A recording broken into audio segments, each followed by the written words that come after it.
Jason और उसके लोग सफाई कर्मी बनकर अंदर घुस गए। उन्होंने गैस मास्क पहने और बड़े पैमाने पर नींद लाने वाली गैस एयर कंडीशनर के पाइपों में छोड़ दी। जब सभी सो गए तो वे बेधड़क कमरे में गए, पैसे और कपड़े ले गए। दो गुटों को खबर मिलते ही वे एक दूसरे पर शक करने लगे। कहना होगा कि दोनों दिग्गजों की योजना लगभग परफेक्ट थी। वू फेये बिना गोली चलाए कहीं और चला गया। धीरे धीरे जेसन को दोनों पर शक होने लगा, जबकि उसने बेहतरीन झूठ बोलने और घुड़सवारी की कला सीखी थी।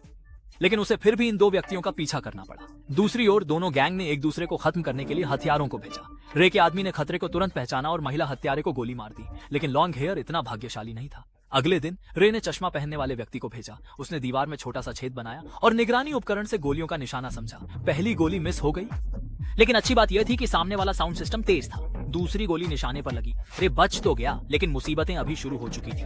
ड्रग लॉर्ड को पता चला कि उसका सामान गायब हो गया है। उसने आकर एक फूलों की माला भेंट की और जाते जाते कहा, आज का दिन अच्छे से बिताओ। यह सुन रे ने डरते हुए अपशब्द कह दिए, लेकिन गलती का एहसास होते होते वह जा चुका था।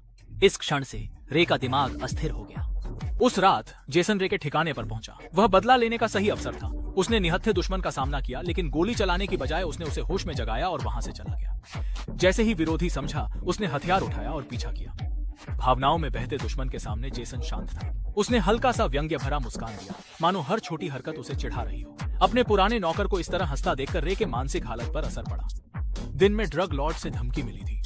उसे अपने सुनहरे दिनों की याद हुई और लगा कि वह जल्द ही बर्बादी की ओर है। जेसन ने रे के चेहरे पर भाव देखे। उसका काम पूरा था। वह चुपचाप वहां से निकल गया। अगली सुबह रे गुस्से से भरा हुआ था। उसने तय कर लिया कि वह जेसन की भतीजी को बंधक बनाएगा। उसी समय जेसन फोन की घंटी से जागा। फोन पर दोनों गैंग के मुखिया थे। उन्होंने जेसन से अपनी जांच कराने को कहा। डॉक्टर ने बताया कि पिछली रिपोर्ट गलत थी। अतीत की बातें याद कर जेसन गुस्से से पागल हो गया। उसे लगा कि वह शुरू से ही धोखे का शिकार हुआ।